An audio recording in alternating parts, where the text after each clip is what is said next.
Another easy way to increase situational awareness in the cockpit. Welcome back to Grant's Pilot Advice. To be a pilot, you must be well versed in the weather. There is so much weather theory and so many weather products to deliver that information to pilots. But when it comes to in-flight weather advisories, there are a few products which cannot be beat. These enable pilots to know exactly what kind of weather they may face during a flight without having to completely rebrief the weather. A lot of pilots know that these exist, but may not know how they work or what the differences are. If you're a pilot, stay tuned. Today we're going to be talking about AIRMETs, SIGMETs, Convective SIGMETs, and Center Weather Advisories. AIRMET stands for Airman's Meteorological Information. AIRMETs are issued for moderate weather conditions, which is why they are primarily relevant to smaller aircraft. The pilot of a Boeing 737 doesn't care too much about moderate turbulence, but the pilot of a Cessna Skyhawk sure does. AIRMETs are issued by the National Weather Service and are valid for 6 hours. However, they may be updated as necessary for conditions continuing beyond the valid period. There are 3 types of AIRMETs available in textual form. AIRMET Sierra is for IFR conditions, AIRMET Tango is for turbulent conditions, and AIRMET Zulu is for icing conditions. Graphical AIRMETs are also available for all of those conditions and then some. Here is an example of an AIRMET issued for moderate icing conditions between 15,000 feet and 26,000 feet. SIGMET stands for Significant Meteorological Information.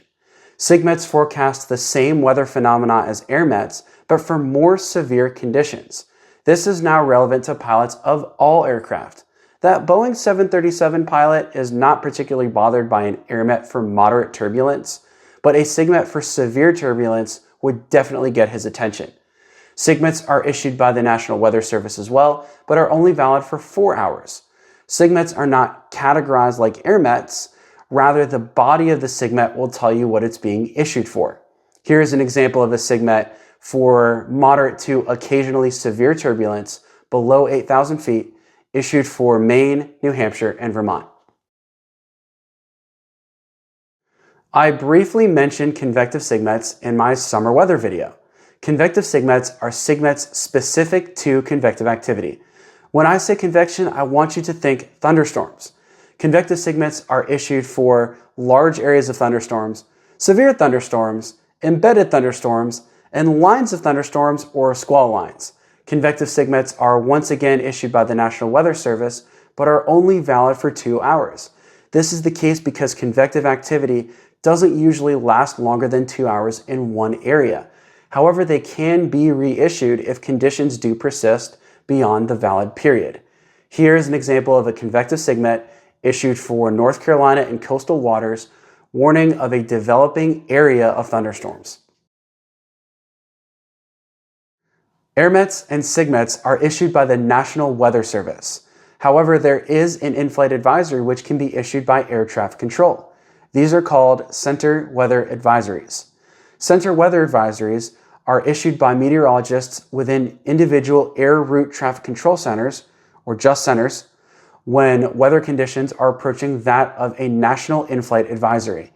These are primarily aimed at aircraft operating within the airspace or terminal areas of that center. Center Weather Advisories are issued by the center for weather conditions which may require a national in-flight advisory in the future or to supplement an existing advisory. These are not to be used for flight planning purposes, but are great for awareness. And when the weather can get bad, more awareness is more better. Here is an example of a Center Weather Advisory issued by Jacksonville Center for an isolated thunderstorm containing heavy rainfall. These in-flight advisories are great, but they are worthless if you don't know where to find them. Luckily, everything can be very easily found online in graphical or textual form on the Aviation Weather Center or flight service websites.